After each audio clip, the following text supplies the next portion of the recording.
right, we are back. We are back on the show. Hey, it's good to see you, Airto. You too. Happy 420, man. Thank you. Yeah.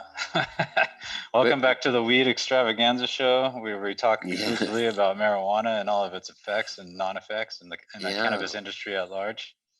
Right, and we give away money constantly. So tune in again.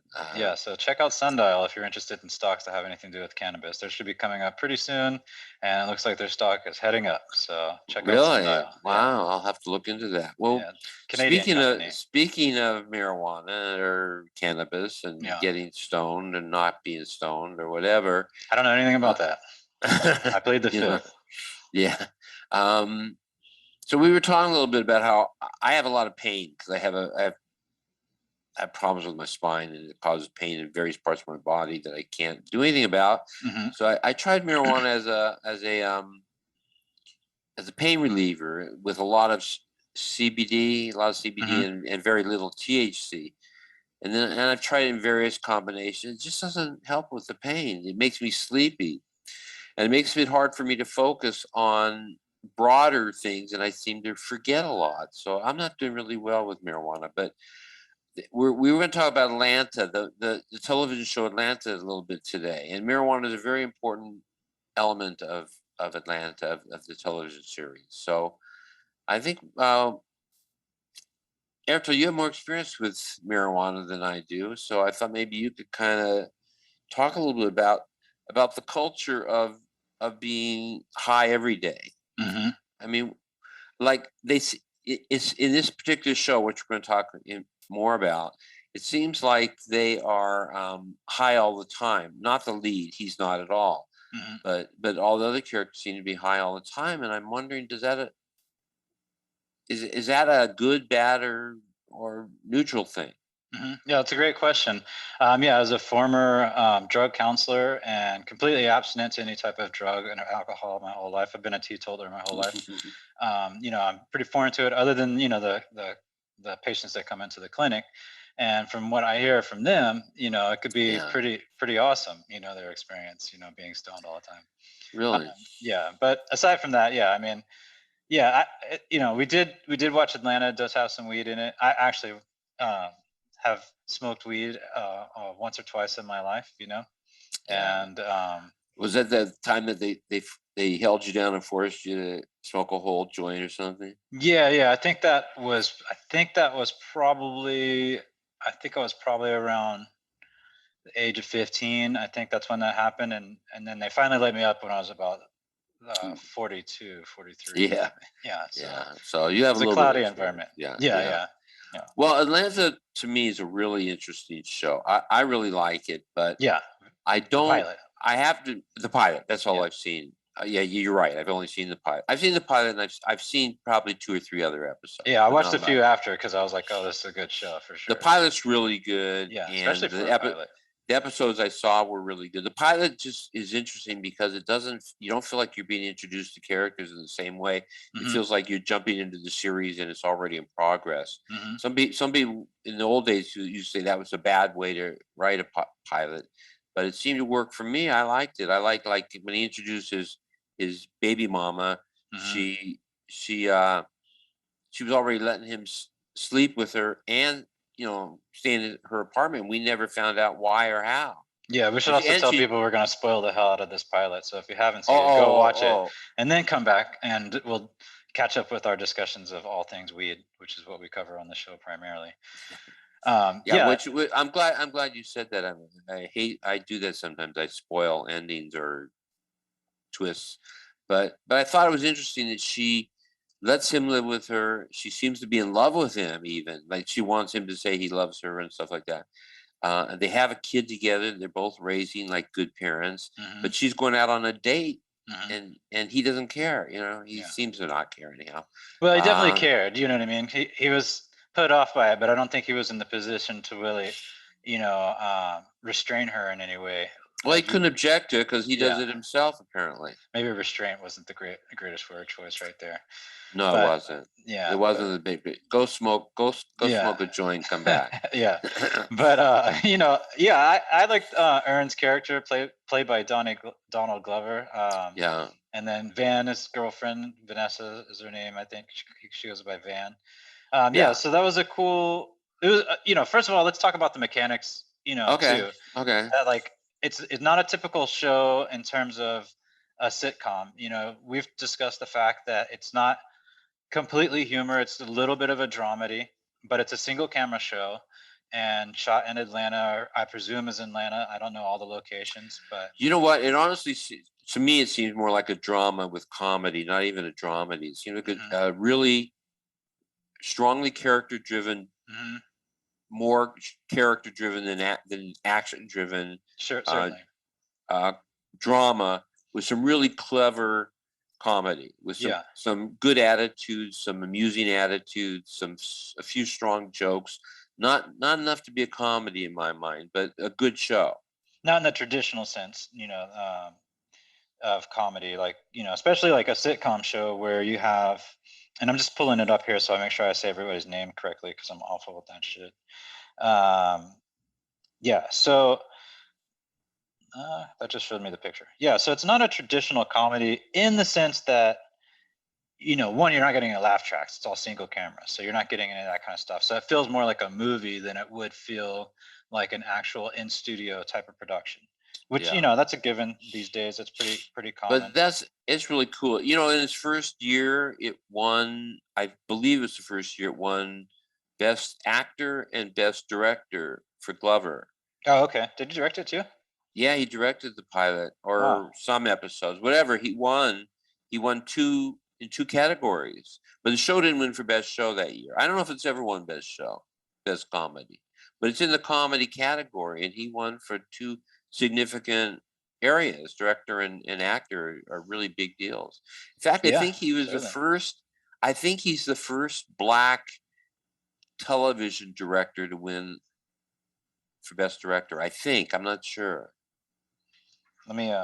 Oops, that's the wrong direction for that. I'm just pulling up this stuff on IMDb so I can give like some of the.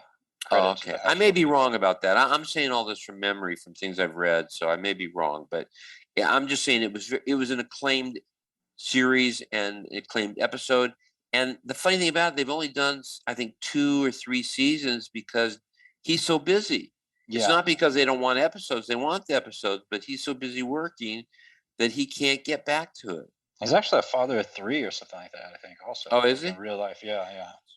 Which is pretty crazy. I think they've been picked up for 3 more seasons, I believe, but he just hasn't had a chance to shoot them or write them. Picked up already for 3 more seasons? I think so, and he hasn't done them. I think he's I think he's just doing one now that's going to air soon. But that's pretty interesting that it's so good that he is in such demand that they can't go ahead with it. So they've only done, I believe, 2 seasons. Well, he was in, for people who aren't familiar with him at all, he was in Community. So I think that might have been where I think he originally started out on 30 Rock. I think he was a diversity hire on 30 Rock, and then as a writer, and then May got a couple of like guest shots or whatever, as a one of the writers around the writers table or something like that in the episodes, and then he got on Community, if I'm not mistaken. But then he got on Community, and then from there he was Troy, I forget his name, something like that, Troy something, in a Community, which is a really great show if you haven't. Dan Harmon show if you haven't checked that out. So I don't know if I should read the storyline or we'll just talk about it, but I do have the storyline. No, go ahead, read it if you have it. All right, because we're not doing this in any order. We just want to talk about. It's a good show for those of you who are watching and listening, or listening and watching, or just listening or just watching. Do both. Did I cover it all? Yeah. Okay. Yeah. It's a really good show. I think it's a good example of what you should consider one of your models. So that's what we're going to talk about. Go ahead. And it also it's a good example of how we talked before, where it's like story content Yes. dominates over Story just content joke. dominates. Absolutely. And there are enough jokes in it. I love comedies, but there's enough in there to satisfy me. And mostly the drama is what keeps me, though, to tell you the truth. Hmm. It's the drama of the episode that keeps me, and the characterizations, which I think are phenomenal. Yeah. Um, but I don't think it belongs in the comedy category. We can talk about that more. Airto, do you think it's a comedy? I for sure think it's a comedy. I do think Okay. it's a comedy, but it does have drama leanings. You know, it's not so heavy-handed to where, you know, it's not you know, like one of the I'm thinking Party of Five or, you know, 30 something or whatever. I don't know why I'm bringing up those genres right now. Those it doesn't have that type of That's dramedy to drama. me. That's Yeah. dramedy, which is yes, it's much Slightly humorous, you it's know. cleverer than it's not clever isn't the right word. It's more engaging, I think, than those Mhm. shows. Yeah, yeah. And they started off with a bang, you know, quite literally. It's actually really interesting how Oh they yeah, real interesting start. Okay, go and ahead, I love read it. those cyclical, you know, storytelling and that at least the original episode, the first episode. So Yeah, go ahead. the storyline is listed on IMDb. Says Atlanta is one of the top cities for young rappers looking to make a name for themselves in the business. Among those up and comers is Alfred Miles, a hot new artist who is trying to understand the line between real life and street life.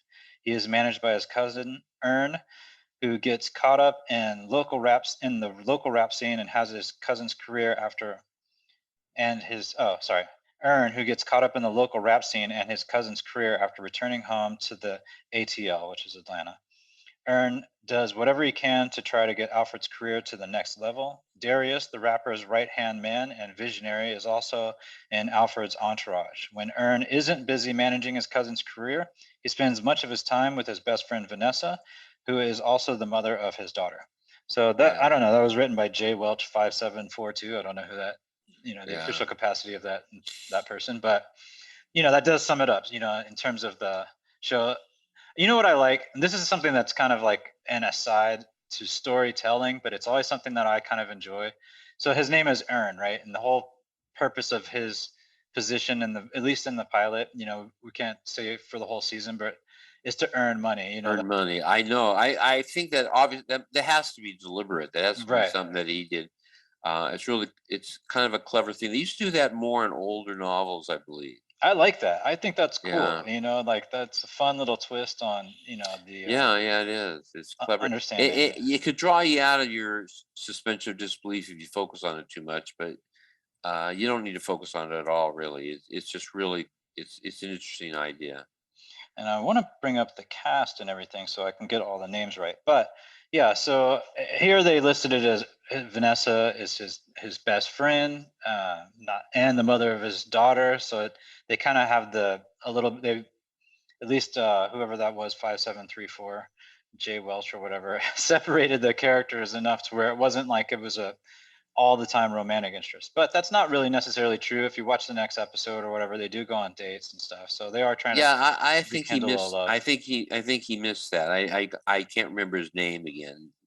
Yeah. And his But cousin's name is Paperboy in the show. That's the yeah, rapper yeah, they kind of missed that too. But nomenclature that he goes by. I think they should have mentioned that more. In that little blurb about it, yeah, she seems like much more than just a friend because in the pilot at least they're both in bed together and they're about to have sex when he says something that bothers her, so she stops it. But she asks him to say he loves her, and then he doesn't want to, and then he does. So there's obviously still it's not just friends. They're clearly a romantic interest, it Yeah, in that clearly, I first mean, act, he establishes that she probably would want more out of the relationship, and because he's not willing yeah, to make that next step in their relationship, she, you know, reveals that she's got a date that evening. You know, yeah. And and also that he's responsible now for paying rent if he's going to be staying there, which is an odd very mix odd relationship, which I think is really enjoyable. I and like that a modern. lot. Yeah. Yeah, I like that a lot.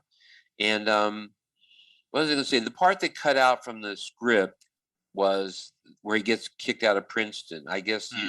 you I don't didn't even read the know about it, script. right? Yeah, no, they draw a reference to it, but I didn't actually. I don't know the Well, details. well, in the script, he gets kicked out of Princeton for something he did that he won't. Apparently, he's in the office of the dean or whoever can officially kick him out, some administrator, Hmm. and he says, "What's your side of the story?" And he won't answer. He Hmm. said, "Well, do you have another side of the story that you want to tell, or are we just going to go with the facts we have?" And he won't speak. Hmm. And he said, "Look, you're giving me no choice but to kick you out of the school." And he still won't speak. He said, "You got a full scholarship to Princeton." So now it establishes how smart he is. I Hmm. mean, that's not easy to do. You have full scholarship. That's a big deal in any school, but to Princeton. So he's a very smart guy. Is And he academic says, scholarship? It wasn't sports related? academic. Right. Okay.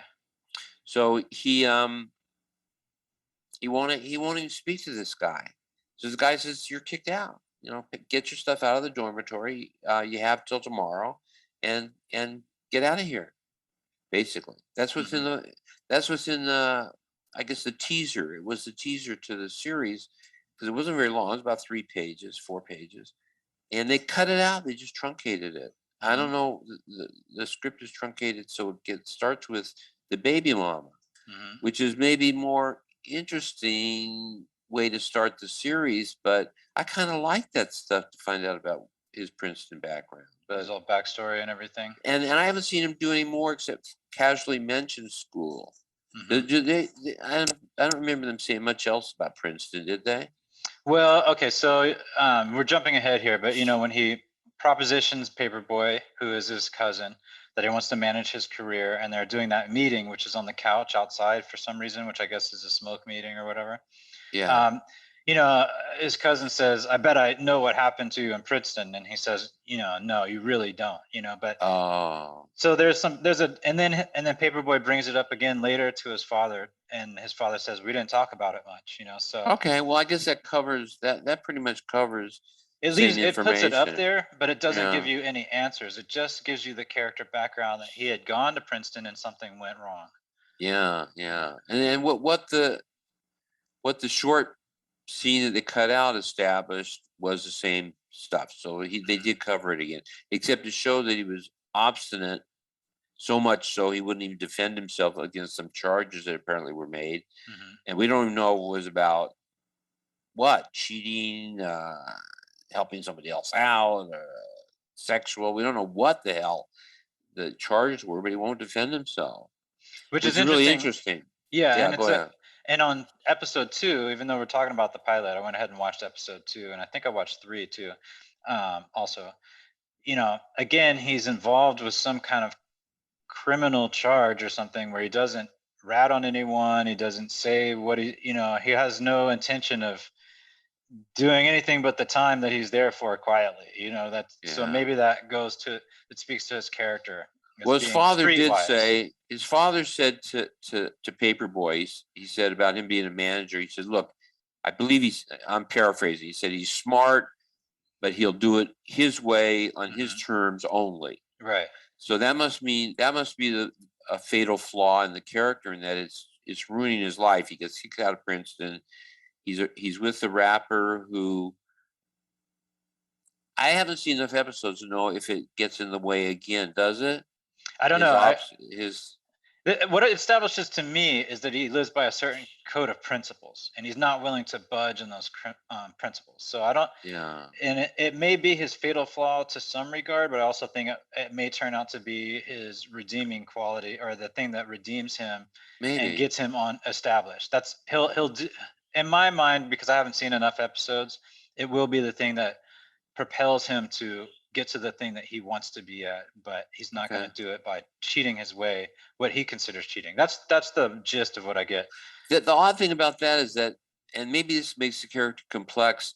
I like the character, so these things he's doing like that don't are not so awful that are so wrong that it offends me in any Hmm. way. But he did bribe a DJ to Hmm. play his We played the game. You know what I mean? He would have preferred yeah, to just tell his friend and then pass the word, but because that's not the way the record, he bent to the way the record company works, not yeah, but he used his own money. He didn't. He used his own money, but he still bribed somebody. So Yeah. he's not perfect. Yeah. He may have values that are a little higher than some. And we don't. Maybe that Princeton thing comes out, and we haven't seen the episode, and we find out that it was this really strong principle that he didn't confess or he didn't tell his side of the story.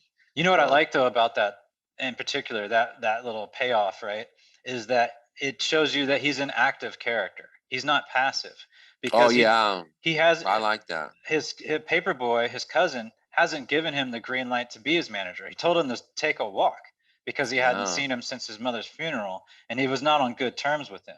So he left on a sour note with his cousin and then went ahead and took the initiative to make yeah, himself the manager. So he's an active character and he paid somebody off with his own money, not knowing how it's going to work out.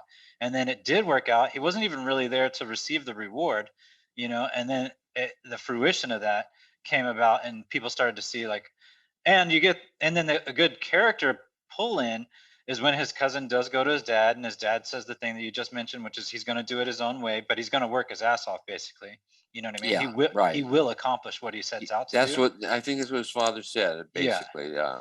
And he's proving that through his actions. So we get to hear that as a character building moment and a family building moment. And I like the thing where the mom was like, he's like, bring my little nephew over here, my little cousin over here, and she's like, no, you can get a contact high from here. You know what I mean? Like Yeah, that that kind of. was funny. I like that. Yeah, and that was a good little bit of humor. You know what I mean? I thought the parents, the addition of the They're parents funny. are Yeah. funny. Yeah, but so that I like that when it comes to these type of like character. How do you develop a character?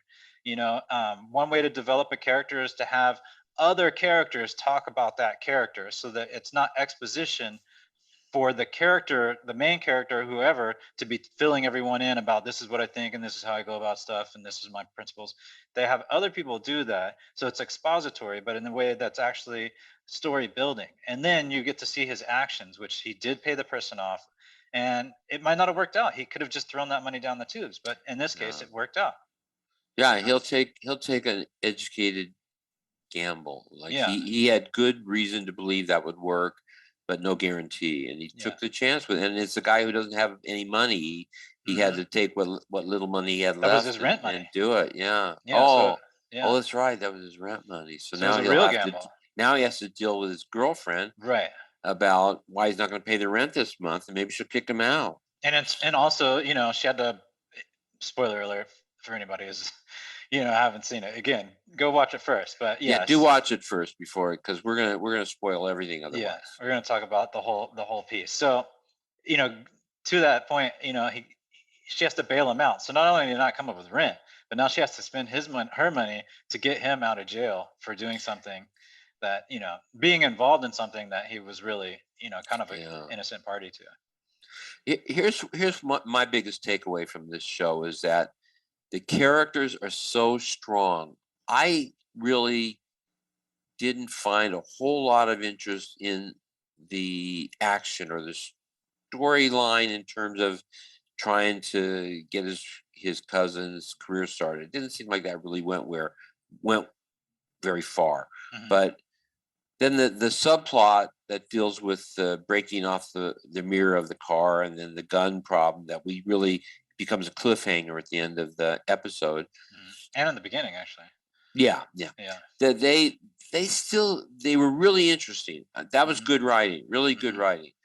But it didn't engage me. What engaged me were the characters. I loved him, Mhm. his girlfriend, his cousin, Mhm. his associate, the cousins, whoever that guy is that's with the Darius. cousin all the Mhm. time. Yeah. And the parents were the funniest part. Mhm. They were so real, it seemed, and yet they had such great lines. Like they won't even let him in the house because they know he's going to ask for money. But Mhm. they say, "I love you" when he leaves, and then Mhm. he knew they meant it. So Yeah.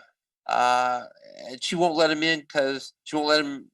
She won't bring the other kids around because of contact high, which obviously he wouldn't really smoke around the kids, but she's giving him she's busting his chops over that, which is Yeah. funny, and they do it so straight faced, and she loves him, but she Mhm. doesn't show a sign of affection except from her concern, and I don't know exactly why. I'm just saying it was really fine character work, and I think that's the definition of Atlanta in the pilot I saw, and in a couple of other episodes. The character work is the best part of the series for me. And what's great about that too is it's a contradictory character, right? Which is always more fascinating. Instead of, somebody who says that they're going to do one thing and they don't actually do that thing, but they attempt to do that thing sometimes, but it doesn't work out. That makes them a very much more, much more interesting character. And to that point, Yeah. in the very beginning, Van says to him, "And don't have our son at your parents' house all the time. He lives here." So he's like, "Yeah, I'm gonna watch him." That was the whole goal. Is I'm Well, gonna there watch isn't a him. daughter. I thought it was a Oh, daughter. daughter, right? Yeah, yeah. Yeah, I'm yeah, sorry. yeah. And correct. And but to the point of like the mother, his mother being engaged, she'll watch the granddaughter. She'll watch the granddaughter at her Yeah. house. At the mom's A house. lot. Yeah, a lot. So Yeah. that's a good thing. That also shows the love. Yeah.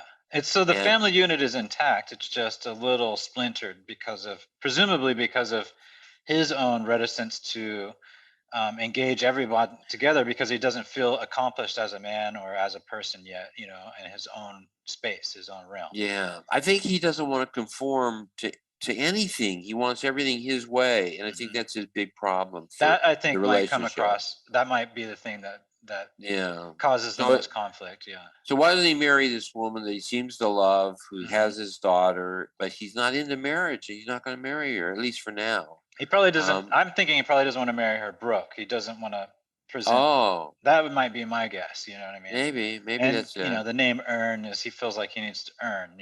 So like who knows? And until we find out And what happened to Paperboy. Princeton. Yeah, yeah, It's all yeah. about And the still money. we find out what happened at Princeton, though. We don't really know how motivated he is to do the right thing, or whether it's selfish and he just doesn't want to have to commit to a marriage. hmm It's hard to know until we know why he was kicked out of Princeton. I think hmm that's an important point to establish at some point. But it's interesting because you're watching it, you're thinking you want to see him succeed as a manager. hmm Um, Yeah. Right. so he thinks being a manager of a rap artist is okay, but he wouldn't. He didn't think going to Princeton was or something. We don't know about the Princeton. We just don't know what that story is yet.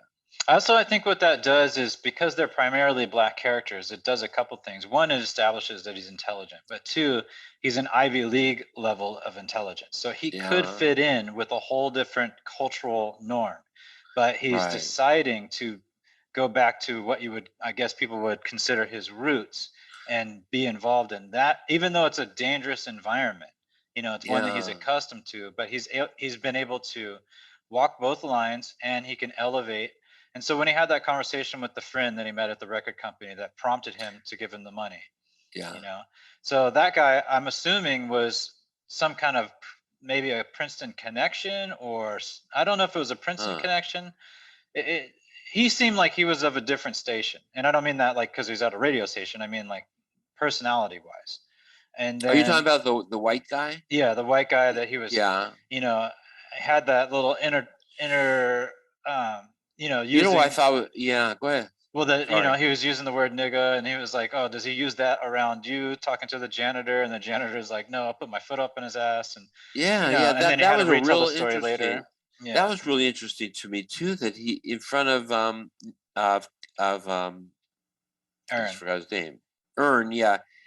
He used that, which is a very derogatory term, especially, well, not from a black person, but from a white person. Yeah. It's hugely derogatory and wrong. And he let the guy get away with it because the guy did say it in such a casual way that as though he didn't really mean it to be offensive. I don't think he did. I don't think the white guy really thinks of that as offensive until when he faced Paperboy, he wouldn't say it again. You Well, I remember think he that? knew it was offensive. He was like, because he stopped him and said, "You said that to him?" And he's like, "Yeah, of course I did." You know what I mean? Yeah. When he was telling the story in the parking lot, so he was put Yeah. off by it. But the guy Oh, I felt know. Yeah. Yeah. familiar with him that he could say that to him. And Yeah. Yeah. it He could could be say it to because he thought he him. just came out of the dumpster or something, which is the reference. Like, you just come out of that Yeah. dumpster, and he's like, "No, I didn't come out of the Yeah. dumpster." Yeah. Yeah. That was funny. I But mean, that was subtle, very subtle funny. yeah, and it's so I think in that that those two character that interaction, right? So I feel like he was trying to the white dude or whatever was trying to Dave, I think his name was Dave, was trying to Yeah. be familiar and also, um, yeah, just familiar and like I can relate and all this kind of stuff, right? So Yeah. So and Dave knows that was a wrong choice of words, except in front of Ern, yeah, because he he felt wanted comfortable Ern to enough to think. say it in front of her, to get away with it, just like as if there's a lot of Asian people who use that word and Hispanic people who use that word who grow up thinking in that hip hop mindset. But for this character, Dave, it's clear he didn't grow up in that environment. It's a different type of stroke for him. So, I think that, and what's interesting too about that piece of writing is it's a way of correcting, you know, um, that familiarity. That's the whole purpose of that scene, with him using the word and and then when he does the callback, which we were talking about modes of comedy before, and that's a mode of comedy, that callback, Callback's a big way to get a joke. Yeah. yeah. And so um when he does the callback later, you get to hear the retelling of the story where it has most of the details except for that particular word usage, and then the story just kind of goes nowhere. It fizzles. I know it fizzles without, and because then he has no. He himself realizes that he can't tell the story Yeah. comfortably, so Right. it just becomes exposition to Paperboy. So Yeah. and what was fun to me also was to look at Ern and see his reaction. Like he had to take that in, like is Mhm. this guy? What is this guy? Is this guy a racist? Well, This he was white like, guy? why did you make me tell that? He's like, oh, what? He's like, that story wasn't that good. I don't know why you had me tell that. And he's like, oh, I don't know. Like he put him on the Yeah. spot, basically. You know what I mean? He As a wanted way him to to say regulate him. that in front of his cousin because he knew Yeah. his cousin probably would give Dave hell about it, or would make Dave pay for that a little bit. And then he didn't do it. He I knew think he was better than to checking him, say it. basically. I think he was Yeah. checking him. Yeah, to where he was like, he knew that he wasn't gonna take that next step. It'd be brave if he Uh, did, and maybe yeah. they'd have like a different level of respect for him, or where That they would have been jump. an interesting scene if he had said it, but Yeah. it would have been against the character that he Yeah. established. But yeah, it was good. Um, One thing I want to talk about, in terms of the comedy, is you were saying it's subtle, but I actually find, because it is very deadpan delivery, and because it's a single yeah. camera show, we don't have any cue-ins as to what funny is, but when he's standing there with his father and he's like, aren't you gonna let me in? And he's like, of course not. We don't have any money to give you, or whatever he says. That And he's was like, you funny think I to just me. want to come in for money? And then the mother on the side is like, yes, of course we do. You know what I mean? Like Uh, they're a complete unison, like they don't have any qualms about keeping him outside. You know what I And mean? they don't say it with any hostility. That's part of the Right. fun of it. They Yeah. just say, as a matter of fact, this is of course you're going to come in and ask for money if you come in for money. The one thing that bothered me about that scene, I don't know if it bothered you, was when they referred to the turd in the Hmm. toilet. I Yeah. thought that was totally A bit unnecessary. crass. You know what I mean? It was crass, and it was also, I don't get it. I don't get what the point of that was. Well, it's to say that he showed up at the house uninvited, and like he didn't cover his tracks. Literally, that's the point of that.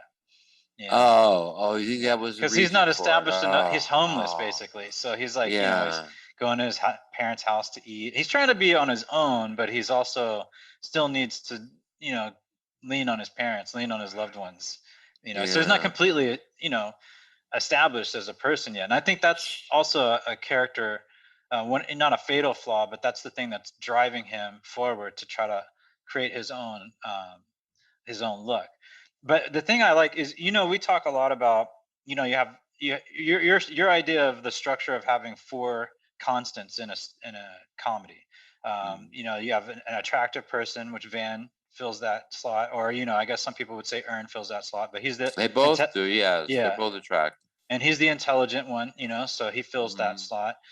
You have the everyman, which would be the paper boy. He's quite literally the one that everybody feels like they can identify with. yeah, You know, yeah. and then you have the oddball kind of dumb character, which is Darius. Which Yeah, Darius is actually the funniest character in yeah, terms of yeah, just being funny. He's yeah, not the most interesting character, though he is a good character and he's yeah, interesting. I still feel Ern is the most interesting character, which sure. is good since he's the lead. That's very Um, important, I think. Yeah, but I do. as I said, there's not one character who I think's a weak character in the main Right. set. I mean, Yeah. I don't feel anything about Dave yet because he was just extraneous, kind of. He was part of something they were using for a point to be made. I Hmm. don't know if he's even in this, if he's in the series much, but Yeah. um, I'm thinking of all the main characters. All the black characters were really interesting characters and really amusing. Hmm. You wouldn't say funny necessarily, but amusing. It's just like entertaining. I would watch more episodes. I've gotten to the point where I don't even watch television anymore. I shouldn't say that since it's about television, but I just busy doing other things. But if I had a schedule of shows, this would be on it. This would Yeah. definitely be on it. Yeah.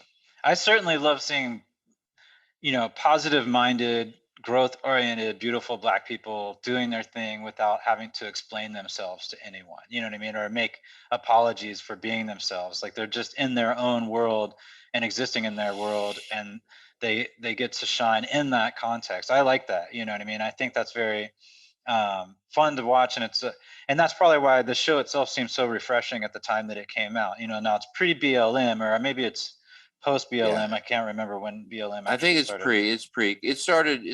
2016, so right on the cusp there. Yeah, yeah. Yeah. Yeah, because this, as I said earlier, this show, they've only done, I believe, 2 seasons, and that's because he's so busy. The lead character is so busy that Glover is so busy Hmm. with other things that he just hasn't had time to do more episodes. And they're going to do more. They've already been picked up for more episodes, but he's a busy guy. I mean, everybody likes him. The actor's charming or charismatic, something he's got, or just a wonderful actor that everybody wants to see more of him. So that's a great position to be in. He just can do it when he wants to do it.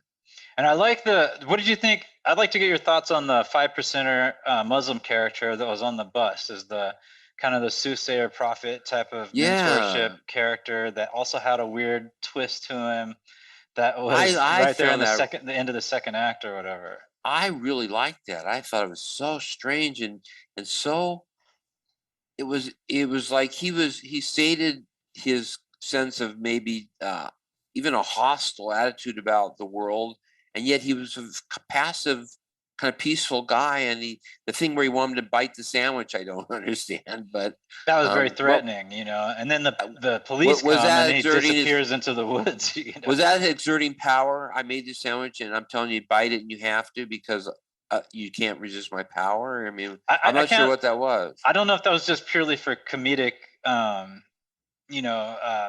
comedic, tie-in or something. I don't know exactly what that was in reference to. I do know the Muslim characters. You know what I mean? I know being in New York. Because I was gonna say growing up in New York, but I did move there when I was 19. So, you do have those characters also in San Francisco too, but more so in New York, that um, bestowed wisdom.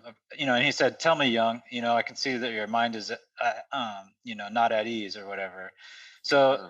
it's these more established, thoughtful people in the community that want to help bestow wisdom on a young character that they see as struggling with something. Now, of course, their slant is Yeah. obviously to uplift the black man and the black culture, primarily, but based on the Malcolm X, Elijah Muhammad That's what was he take. supposed to be like an incarnation of those characters? Well, I mean, I think it's true to life. I think those are real people. Like if you go to Oakland, there's a lot of Muslims that have that. They own like They dress in suits and look suits and bow ties, very very militant. formal and Yeah, yeah.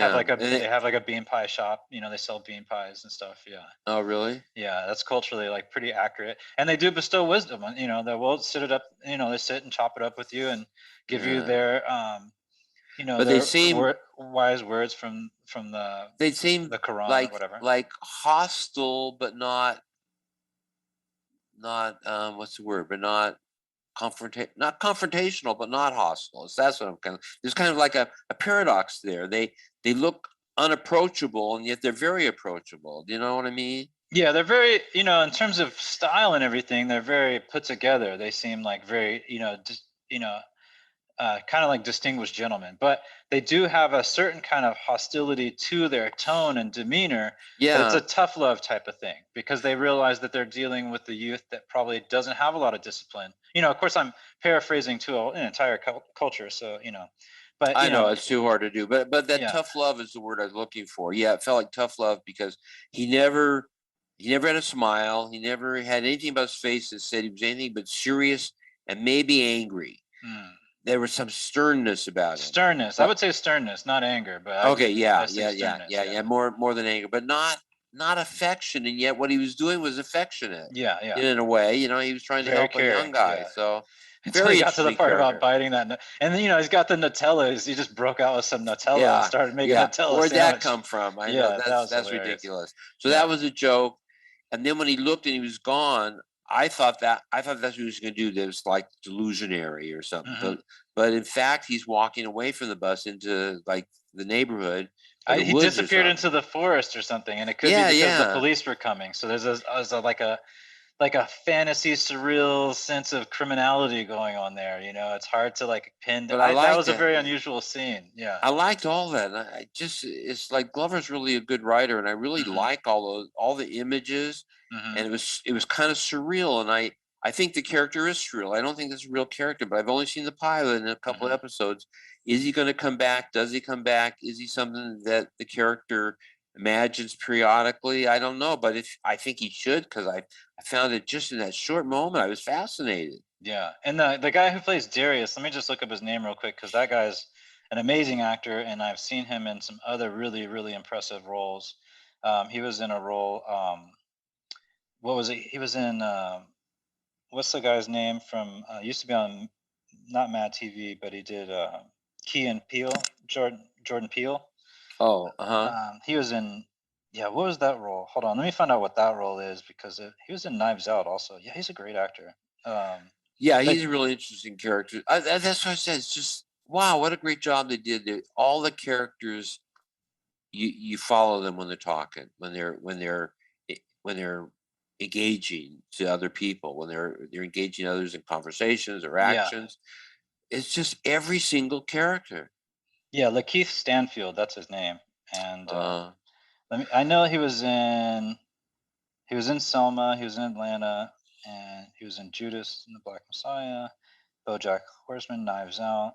There's a wow, he's worked a lot. yeah, Uncut Gems. Yeah, he's very popular right now. But he was in a Jordan Peele movie that was I think he was in a Jordan Peele movie where he was really good. And I know this is actually the film. They're showing a picture of it, but they're not listing it here. Let me just look up his filmography real quick. Yeah, so again, this is probably against type for this type of actor because he probably plays the more serious, resolute roles. Where he's somebody that you're drawn in by his presence, obviously, but for Yeah. him to be that kind of unusual offbeat character where he's playing the humorous role and saying the oddball stuff, That's is not his normal type. The no, and type it's he very, plays. but he does it well. I mean, when he was like, he said the Oh, thing like, "Hey, I know that, could I measure your tree?" yeah. And the dad's like, "Not The right thing now," with the dog, remember the dog thing? Again, that's symbolic. Yeah, I didn't quite get that what the symbol of the dog is, but yeah. That's the thing uh, about this is there is some symbolism, there's some surrealism, and it's got a little bit of. I just pushed the wrong thing. Hold on. And it does have that oddness. There's something a little bit different. Like that kind of character, almost like a. yeah, If you were to, it's a stretch, but if you, the Big Lebowski, the dude's like narrator who's at the yeah, bar, the cowboy yeah, guy, like kind of that kind of character where he says a uh, couple of wise words. What do you would call that? Like the mentor, basically. yeah. If you're Well, he what was I a do trainer. want to know more about is everything, I guess. That's why I would stay and watch it more. Get But the Out. That's the one the movie his one I name. brought up, what was it? Get Out. Oh, what Yeah, part do you Jordan play Peele. in that? He plays. I know about the movie and I know details of the movie, but I've never seen it. That's a good movie actually. I Yeah. really enjoyed it. Yeah. Waiting for it to pull That's up. surreal too, isn't it? Yeah, well, it's a horror movie, so Yeah. He plays Andre Logan King, which I think he's an investigator in the movie, if I'm not mistaken. Maybe somebody in the comments could get angry, and if we could get a comment, that'd be great if we got our first comment. Somebody's angry about the way you said. Okay, I Yeah. have something to say that'll make somebody angry. Yeah, Ready? yeah, let's go for it. Okay. That's why we're here. Yeah, I was thinking that Earn reminds me a little bit about of the premise of the television series Blackish, Mhm. and where he feels that his family has gotten too white, that his family isn't black enough, which I think is a really interesting premise. Mhm. And it's his fault more than anybody because he made money and moved them into a neighborhood that is more upper middle class and not as uh, mostly a white neighborhood, I believe, if Mhm. I recall. Um, and I think that's where Earn is. Earn didn't like Princeton because it didn't feel like his world. It wasn't where he was born and raised. You know, these were different people. This was a different kind of people. He's smart enough to be there, but something happened that he won't dismiss. He won't argue against, and that's what I want to know. What was it? Why did he deliberately let himself fail out of Princeton? Yeah, and that's Was that interesting. because he wanted to go to his black roots? And you mentioned that too, and that's what reminds me of Blackish. That the struggle between being black or white, uh, based on cultural or economic factors more than anything. I mean, in Blackish, it's because he makes a lot of money that he doesn't feel his kids have kind of not learned the black struggle. Maybe, you know, I don't know. I'm a white guy trying to talk about being black, so I don't know. Mm. But I find that really interesting about the show Blackish. And I found that interesting about Earn, that there's something about Earn would rather work in rap, even though he could work in the other world. He was in Princeton. He could go up into that white world of Princeton people, you know, whatever that they go on to be doctors and lawyers and investment people and whatever, you know, all those. That's the thing, is we don't really know what he was there for. Yeah, we don't know. Yeah. We don't know why he let himself get kicked out when he sounded Right. like he could have said something to save himself. But and then where he goes back to, he doesn't have any money. He's homeless. I mean, it doesn't seem like a good choice. He went homeless, living with a woman he doesn't really want to marry, though they love each other. His parents won't give him money, so it's not like he went back to a good environment, a happy environment. Well, it is kind of a happy environment. Maybe it is happier. Maybe Princeton people are all too intense and uptight and neurotic or whatever. Maybe he felt more at home. That seems to be the struggle, but it's all subtext if it's there, Mhm. that he's struggling between this white world where he could make more money more easily, Mhm. or the black world he comes from where he feels loved and comfortable. Yeah, I mean, if you're, if just by speculation, because again, I don't know either, but um, when Paperboy, his cousin says, I bet I know what happened in Princeton, that leads us to that conclusion, or it could lead us to that conclusion where he just didn't intermingle well, or there was some type of racism involved with his being there, and so that's what led him out, which would be like kind of a Finding Forrester type of rejection from his ability to acclimate to that world. But because he says you really don't know what happened, and it seems to be a principled thing, maybe there's something where it could have been that, again, it's speculation, but and maybe we find out throughout the show, which is maybe the thing, that it's a good hook, because It is a people are good hook. curious, I want to know. I want to curiosity. know why. Yeah, I want to Yeah. know why he was kicked out of Princeton. And maybe it's something that, like, maybe he was accused of cheating or not doing his own work or something like that, and he decided to not speak up on his behalf because he was so dejected by that accusation. I don't exactly know, so. Maybe somebody accused him of stealing because he was black, and he Mhm. feels that. He feels it's because he was the black guy in the Yeah. group or whatever. I don't know. There's a lot of ways he can go with it. I think, again, that's really an interesting, good choice by the author, by the writer, by Glover, that to create that unanswered question. Mhm. As long as he answers it, I hope at some point that's answered. Otherwise, it'd be very disappointing to me. But the whole idea of of not even trying to defend yourself and getting kicked out of Princeton for it is really interesting to me, and I don't think he would have brought Princeton up if there weren't some then it's going to come up later. And I I think really I want to agree. watch the series. I want to watch the series and find out, but I want to also watch to see if he ever gets together with Van, and I want to see if he seems to be a loving father, but he's not around much. Hmm. Will he want finally to be with his daughter and the mother of his daughter, and will he want to like even hip hop? He could have chosen. He's a smart guy with a Princeton education who could have chosen anything in music. Apparently, he loves music, Hmm. but he chose hip hop, Hmm. which says something maybe about his roots or his wanting to be in that environment. He'd rather be black and do hip hop, which is primarily, I think, black, influence.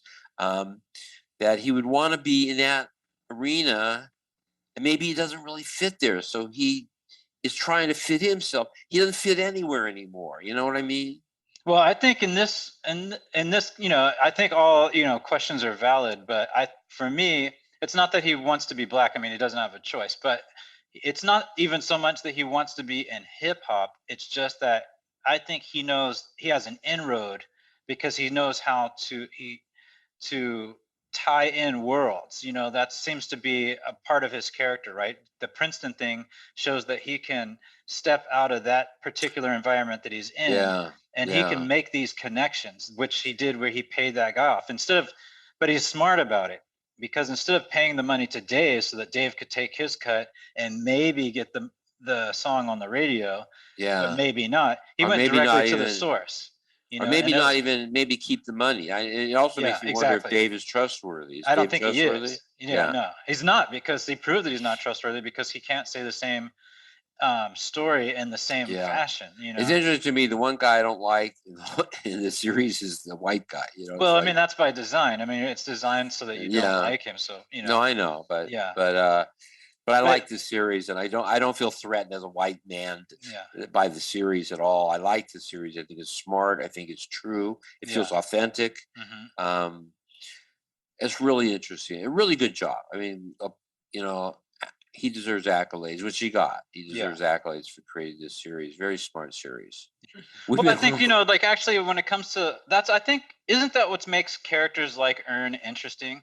Is that he either speaks to people's hidden desires because he is an active character and people ultimately want to be active participants, and if not participants, but also constructors of their own reality. Isn't that kind of like what we yearn for in a yeah. way? We Yeah, don't, we admire that. At the same time, we're saying you're being foolish when you give a full scholarship at Princeton. Mhm. At the same time, if it's a worthwhile cause, I would say, wow, I would admire him for giving up a full scholarship if he's standing up for a principle. It's a worthwhile principle, as far as I see it.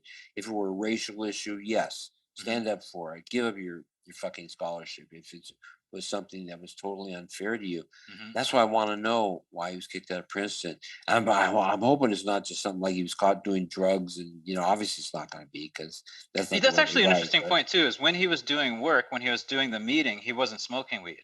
But yeah, he wasn't. once the Yeah, song got played on the radio, then he was like, "I can smoke weed now." yeah, isn't that funny? Yeah, but That's what I he's about wanted. his work. That's what I wanted to ask you. We're really out of time because we've been on Yeah, here for 3 hours. But yeah. I did want to And I'm gonna ask you cut because I out think a I huge chunk of this. This will okay, be yeah, yeah. bookending. Yeah. But I think that maybe we can talk about it in our next session. I'd like to talk to you about the influence of weed in the black culture because I don't understand. I have had very little weed in my life. I told you I do it now for medical purposes. Yeah, sure. I do it I feel now like because weed's really prominent in the Jewish culture too, though, because of comedians and musicians like Benny Goodman, and like, I don't know that he smoked weed, I but think the show jazz business. I era. I think it's very strong in show business, and I Yeah, think there are a lot of Jewish people in show business. yeah, But as far as I don't know if it's cultural at all, but I do know that in Atlanta, in the show Atlanta, yeah, they make a big deal about the black characters using a lot of weed. yeah, And that's what I wanted to ask about. I don't understand that. I'm not a black man. I've never lived a black life. I don't know. yeah. But I'm really curious about that. Why did he make so much? Why did he make it such a prominent part of the series?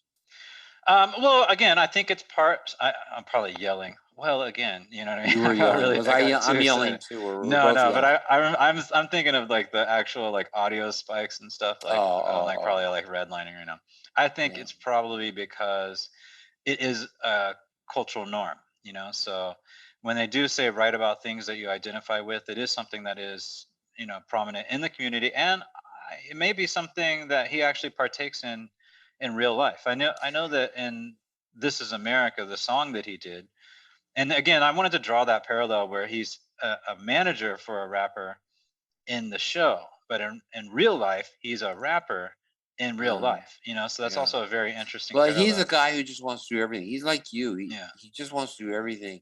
far more talented, I think, in certain I don't know aspects. if I he's more can't rap or talented. sing or He's any gotten to the dance or right anything. places at the right time with talent. He has Yeah, the talent, but he yeah, also got to the right place at the right time to be able yeah. to exploit it himself. And I think he actually did go to an Ivy League school, maybe Harvard or something. Oh, so I he has think I that in could his be wrong. I background could be too, wrong. maybe. Don't quote me on that. But the thing is, he's just a really interesting character, and I think you're an interesting character. I think for you've got from skateboarding to a master's degree in screenwriting. It's just like a huge trip, and you've done everything in between, from raising chickens to you know, to writing for journals, for magazines. It's interesting, and it's like almost you can't make up your mind either. I think that's what his character is, a guy who could do anything, and consequently that's a curse for him, because he now can't decide what he really wants to do. He can't You, decide on the woman he wants. He can't decide on the job he wants. He can't decide on the job within the field he's chosen. Um, I don't know. Interesting. It really, but I'm saying it's an interesting character, and I think we got to leave soon and then carry this on later. But my point, the takeaway from this is watch the show. yeah. I was It's a going to good say show. this. You know, there's that quote, "Jack of all trades, you know, master of none." Yeah. But the full quote is, "Jack of all trades, master of none, is always better than a master of one." Oh.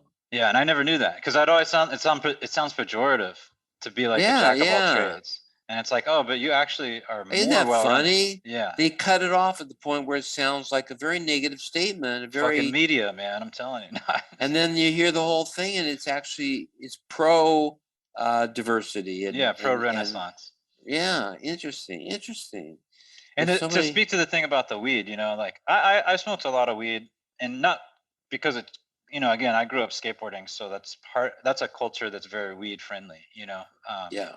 So substance abuse friendly, I guess you could say, but No, and definitely weed and alcohol. it was primarily white, and Yeah. still very heavily into alcohol and drugs. So Yeah. it's Yeah. not about that wasn't about race. That was No. about a Yeah, and it's skateboarding that culture. counterculture, counterculture, really. You know, speaking about you know, I know we touched briefly on the Vietnam War, but that counterculture movement, with psychedelics and marijuana and living a free, open lifestyle, you know, that kind of, you know, that type of thing is very prominent in skateboarding. And then I think with weed, in terms of like the hip hop culture, it's very prominent in the hip hop culture. You know, I think anything that's like a creative endeavor has some type of substance associated with it, either loosely or, you know, dominant dominance in the subculture or what have you. I could be wrong. You know what I mean? I know that, you know, partying is very prominent in the Hollywood sphere. You know what I mean? That a lot of people move to Hollywood, one, to become famous, but also to go to the parties. You know what I mean? That's like Mhm. something. And now, of course, you know, that tends to veer into harder drugs because it's a higher price point or something like that. It can, you know, but musicians, for example, and, you know, painters and artists Yeah. often have a substance attached Well, to that's it. what I want to. You know, we got to go because there's so Yeah. much I want to ask you. It's just not enough time. But like that, like, why was it so prominent in jazz and certain music movements that were like avant-garde, the newer Mhm. music? Why did they use? Did they find?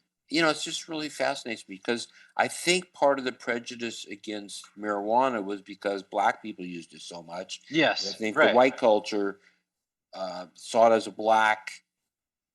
That's primarily because of the Hearst. He's talking about media. That's primarily because of the Hearst publications And I think this had to do with this early on during the Reefer Madness era, they attached it to jazz, black and Yeah. Hispanics, and that was like, and it was primarily because they would rape and pillage their white women, right? So it became a thing to where they used it as a way to, and that could be a racist thing, right? Where they want to marginalize a certain group, so they attach a certain stigma to that group, even though Yeah. everybody uses it, almost Yeah. ubiquitously. But in Christian cultures, they try to say, "Oh, we don't use that." Christian. When I say Christian, I mean like the stereotypical Middle America white Christian Bible Belt.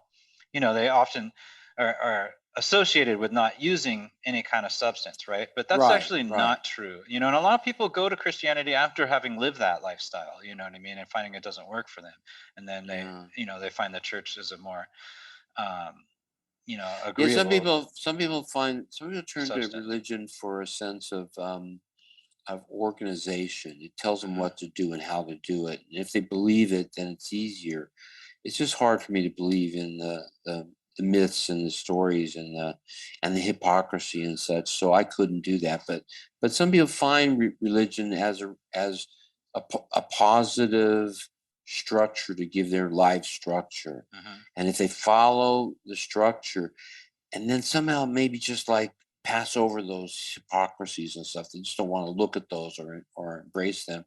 The basis of almost every religion is humanity is a good thing. The Hmm. basis of every major religion seems to be a positive, good thing, and then it gets so perverse as it moves further from the center. You know what I mean? From the original idea of humanity of goodness, as it moves further to the extremes where there's more and more stories told and more rules and paradigms and all these things that are made up, it gets ugly. It can go to the point where it actually gets ugly when you have like the crusades where you go and kill everybody who's not a Christian. It's Hmm. just, how does that get from the idea of love and that what Jesus I have was no idea. professing love for everybody, turn the other cheek, um, love your brothers and your sisters, led to them going out and slaughtering anybody who wasn't a Christian. Yeah. But How's that interestingly happen? enough, God smotes his enemies, so like he can be a vengeful, wrathful God. And he has enemies, right? So I've Yeah, always found that very interesting, that like he's not a pushover, you know what I mean? Like yeah, but he he will he doesn't strike you he. down. The point is he doesn't have to because he has all this control, so he Yeah. wouldn't have to do those things. So why does he do those things? Yeah. I can't make any sense of it. I honestly can't make sense out of religion. I can make sense out of spirituality because it's something you feel. It's Yeah. not something you try and intellectualize. But when you try and intellectualize it, you start making up stories and things that fit your world. You try and fit it into your life. So you're a good Christian or a good Jew or a good Muslim or whatever. Yeah. That's when it gets ugly because then you start having, you know, teachers who tell you you're a Jew or an Indian, so you're not one of our brothers and sisters. Well, Hmm. we're all brothers and sisters. Come on, we're all. Why do you have to do that? Why did Yeah. you have to do that to me when I was probably only 7 years old? Think that the Christians are not my brothers and sisters, so I should try and associate more with Indians. I couldn't find them because we've put them all off, and the reservations are in poor areas, and it's ugly. It's ugly Maybe the this way is we. what Aaron was told in Princeton, you know? Maybe the teacher mentioned this to him, and he was like, "This school is not something that I'm gonna continue here." And so then he decided, "Oh, I'm gonna go back," because the backstory, like you've drawn to a couple of times, the backstory of what was the major conflict there, that it was so disagreeable with him that he had to go back into his, you know, well, at least with his cousin Paperboy and that cyclical story point. Um, is dangerous. He's he could be within a moment's notice a potentially violent world that he Yeah, was living in. yeah, yeah. And So he chose that over Princeton, which is a very safe environment. I think that he will answer the Princeton question, because solely based on the idea that he followed the Hitchcock rule, which is you don't show a gun and have it not fire. So the gun fired after showing you the weapon. So I think by if he's following these certain, rules, he will follow that Princeton rule, and eventually that backstory will have some type of play in the series Well, and move the character forward. if I were watching television on a regular basis, I would definitely watch all the episodes of Yeah. Atlanta, and maybe I will binge watch them eventually and get them all. But at some point, I want to know why he quit Princeton, and I'm hoping it doesn't disappoint me. I don't think it will, but I'm hoping it's something really interesting, complex, but noble choice. I hope it's not something that I'll think was arbitrary or foolish. Right. You know what I want to say too about him being an active character, because we have to track these things like, first, second, third act or whatever. How, and in terms of the writing, if we were to write these characters, I would be very proud of this type of storytelling. I think it's very strong storytelling, like you said. But not only did he go to his cousin and say, "I want to be," he stated his want. Remember, that's like something that like is very important as a writer, to state the character's want. The want has to be something that the audience can easily identify and understand. And so he stated, the want is to be your manager. He was rejected. Now, the inner need that he has, we have a different. That's what we don't know. Yeah, the need is something else, and we're learning that through his relationship with his daughter, with Vanessa, with his parents, with his cousin. And again, these are all familial. He created a familial bond, and these are the people he's interacting with, at least the most part. And the other thing, he's good at all the things. But he doesn't give any of it enough time. So he's good as a father. You can see him with the daughter. Mhm. He's good as a spouse or as a mate with his girlfriend. Right. He's good as a son because he didn't get mad at his parents when they told him the truth. He knew they were justified, so he just walked away. He's good at all these things, but he won't. Do you think his inner need is love? Like to be loved and to No, no? I don't think that's it because I think his parents loved him. I think They his love parents him, but love he him. can't. They have a conflicting attitude. He can't even walk in the house. He can't say to his girlfriend, "I love you." He has the relationship with his daughter, but he doesn't spend the time raising her. Well, maybe love's part of it. I don't know. But you know what's interesting to me is we've spent like 3.5 hours talking, Yeah. all because of this half hour we watched. Yeah. That is good television. Yeah. That is really, and positive stuff. I don't mean you talk because it was so offensive. That is good writing. When you can write an episode that makes people think, Yeah. it makes people think in a positive way. Most of what we thought about was empathetic. Hmm. That's good writing. This is And a good show.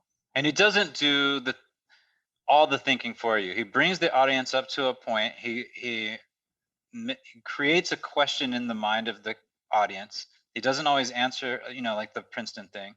And then it's not all put out there. You have to follow along. You have to kind of track where he's going. It's not, you're an active participant in the watching of the show. It's not a passive show. And I think that plus the delivery, that is what kind of makes it seem a little bit more on the dramedy side, even though I definitely stand by the fact that I think it's a comedy. It's maybe not a laugh out loud.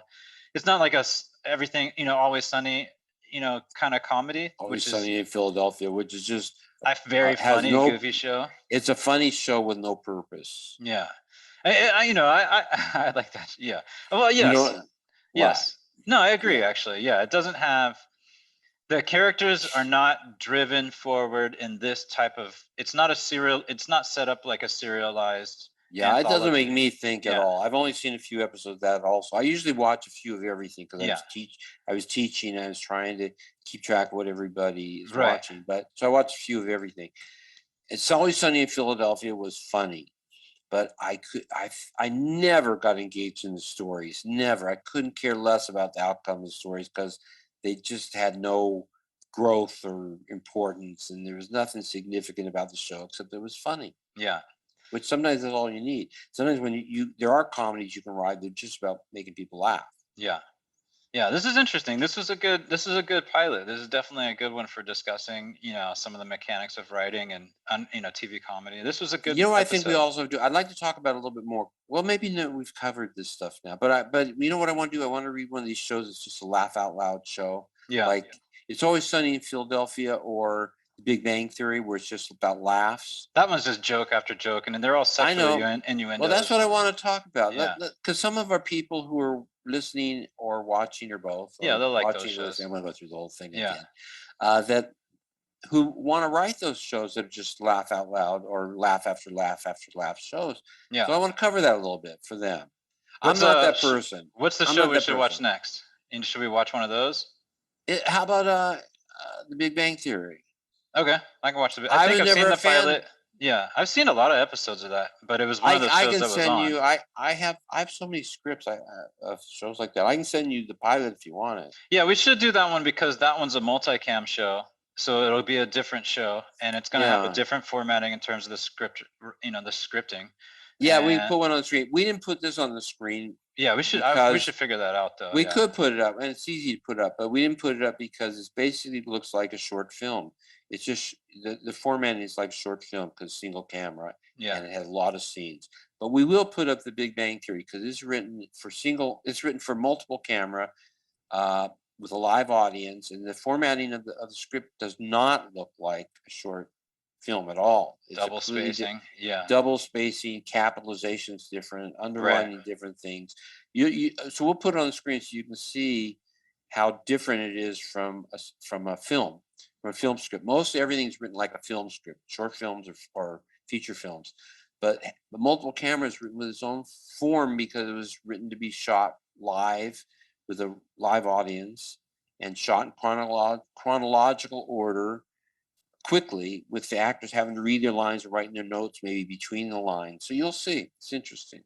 And this format is the format that you use mostly, or was it?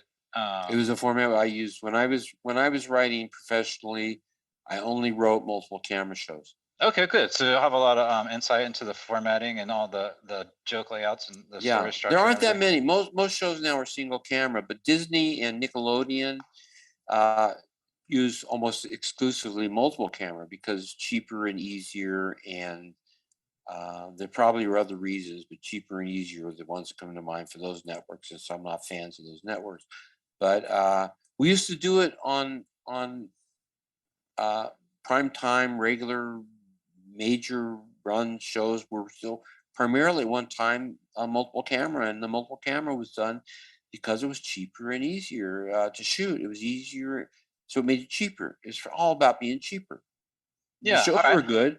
Shows were good. Barney Miller was written in multiple camera without an audience. So I don't understand. He could have written in screenplay format, but he was a multiple camera, primarily the Danny Simon. No, not Danny Simon. Shoot, who created Barney Miller? Do you know? I have to look it up. But yeah, I'm down. I'm down to check out Big Bang Theory, and that was Chuck Lorre who did that. No? Did what? Oh yeah. The Big Bang Theory was Chuck Lorre. You're right. Let me look up Barney Miller real quick. Danny Simon, right? Let's see here. Barney Miller. Hal Linden was the actor. That was the main character. Isn't it funny to put the creators way back? You start off, you get all the actors who didn't do anything with the creation and the maintenance of the show, but are critical to the presentation of the show and are a big part of the show. But the writer gets to push because the public doesn't really care that much. Danny Arnold and Theodore J. Flicker. Does that sound right? Danny Arnold? Yeah, it sounds right. Right. Why did I think it was Danny Simon? No, Danny Simon was a writer, but he didn't do that show. You're right. Oh, it had Abe Vigoda on there. Yeah, I remember Abe. Oh yeah. But we'll so next week we're going to talk about the Big Bang Theory pilot. Yeah, you know what I love about Barney Miller, and this has they have, nowadays everybody's so attractive and kind of, homogenized looking, especially with all the women having this plastic surgery. They all kind of look like the same version of some, celebriton or whatever. But this show and Sergio Leone, they had characters that had character faces. Their faces were full of character. So their faces were a story unto themselves. I love that type of casting. Yeah, you're right. They didn't cast for good looks, and they all had really enjoyable face, Yeah. good faces I enjoyed looking at, but not what you'd consider handsome or even necessarily good looking, but not unattractive either, but just interesting faces. And it In makes fact, me think of Coach's daughter, you know, like, again, it's like she has an interesting face, very beautiful, very pretty woman. But you know, she has a character, a character. Her face has a lot of character to it, and it's very yeah. interesting. I'm drawn to those type of faces. I think it's, if everybody's asymmetrical, not to say she's not asymmetrical, but everybody's asymmetrical, and you know how everybody has this plastic surgery now that where like they're different clones of a Kardashian. You know what I mean? Yeah. And it's Well, like the not as, noses have to be small, yeah. but and certain features have to be the same. And as people get older, they start pushing their skin back and all that Yeah. stuff.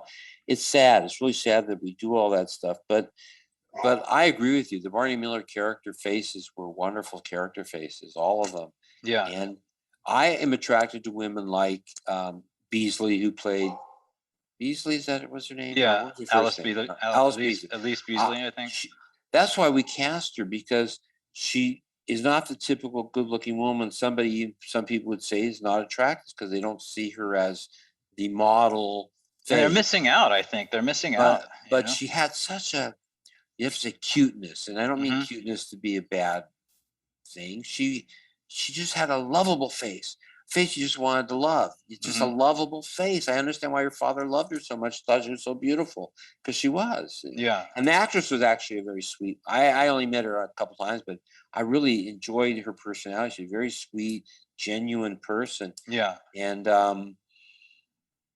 so we cast her for the part. I felt a little uncomfortable because the part is kind of calling for a woman who's unattractive. You know, that's what the part of the plane was. To everybody else, she was unattractive, but to her father, she was beautiful. And so I felt uncomfortable when I cast her like that. I was saying something about her like that was um, derogatory in a way that she was not. And then when in fact I cast her because she just charmed me with her face, Mhm. you know. And we didn't cast somebody who had a mean face or angry face. So we charmed somebody. We did somebody that you would just be attracted to if you weren't talking about just sexual, stereotypical Hollywood uh, I think we attraction. need that more. I think that Sergio Leone, like people with character to their face. I don't this you know, you know, this homogenized look that everybody's going for right now. I think we'll, you know, maybe one day I could be wrong, but hopefully it falls out of favor and we go back to actually appreciating people's uniqueness. And Well, I yeah, think go with ahead. Atlanta, everybody's attractive pretty much. You know what I mean? Everybody's, not that it's a bad thing, but you know, everybody has a certain, and I don't mean that in a sexual way. I just Well, mean that just they're you know, visually oh, appealing. Except for the parents are a little bit more unique in their way. I wouldn't say the parents aren't, and I wouldn't say that the Paperboy is. It's mainly the two leads. Yeah. Well, I Um, think Darius, you know, he's got a handsomeness to him, and I think yeah, actually even Paperboy is kind of, he's got like a cool look to him. I think he's he cool. looks cool, but I wouldn't Yeah. call him good looking. Yeah. And same thing with though Ern and his girlfriend are both very attractive. Yeah. Yeah. So the two, they still Hollywood influence or whatever. It didn't hurt for him that his two main characters, his two center characters, were really good looking people. Yeah. And it doesn't hurt the story. I mean, the story's great. You know what I mean? Like we've talked about that, but this is a totally different aside. We can talk about this some other time. We don't even have to really talk about it too much right now. But I do, when I watch Sergio Leone movies, part of my interest in those movies is and you know that's what makes the heroine of the movie usually look so much more beautiful, right? Because she's compared to all these, you know, you know, faces that are very different, you know, but they're just interesting looking people. They just look so fascinating. There's the guy who has the fly on his nose in the and what's that Sergio Leone movie where I think Charles Bronson's in it. I can't remember the name of it right now. Anyway, you know, the flies like landing on his nose and everything in the very beginning. It's just super interesting face. I just, you know, it's like we shouldn't, you know, we shouldn't veer away from that. Attractiveness is great. It has its own merit, but our idea of what is attractive, you know, if we didn't have people who had these different looks throughout humanity, everybody would look the same. You know what I mean? And that would be kind of a waste. At my stage of life, I can honestly tell you that the person is more important than the physical measure to me. I'd rather have a personality and a person that I'm attracted to than I still look at beautiful women when they walk by, but I don't think, boy, I wish I had one of those. I'm past that. I'm to the point where I want somebody that I connect to well. Yeah, and you want a With person with some grit and some mentally. integrity, you know what I mean? And Yeah, like, yeah. doesn't feel like, oh, well, that person's, only interested in me for superficial reasons. Yeah. You And want I don't some, know if yeah, absolutely. And I don't know if it's age or it's just or maturity, mental maturity. I don't know what causes it, but I can tell you really right now, I'd rather have a woman that's substantial as a person than somebody who's a knockout. yeah, unless she's substantial as a person. And yeah, well, yeah, you get somebody who's substantial as a person and a knockout. There you Yeah, go. yeah. But So I guess I gotta roll. I gotta take off and talk to this dude about some all right, mulch. so happy birthday Yeah, happy birthday, Jen. to It's our birthday yeah, soon. yeah, it's her birthday. So when Yeah, she sees this, it'll be past her birthday, yeah, pal. yeah, for sure. Oh And well. then it'll be my mom and my brother's birthday. But happy birthday to all the Jens out there, Jennifer. Yeah, all of them. Yeah, What is that short for? Jennifer. Oh, Jennifer. Yeah, Oh, okay. yeah. I guess that's all it could be. What else is longer than off of Jen? I guess you could do Genevieve or Jen. something. Yeah, yeah, yeah. Okay. All right. Take care. See everybody. We'll see you. We can see you when you see us. You don't know that, do you? Yeah. We'll see you next. Now you're We'll see you telling them, next time. Yeah, I shouldn't have told you. Now Yeah. they're gonna put your blinder on. But we can also But- see them when they can't see us, which is even more fun. I shouldn't have told them that. Yeah, don't tell them that. Once we're in your computer, you can't get us out. Yeah. So. We're So not we'll only see you writers, we're soon. hackers. But white hat. We'll see you soon.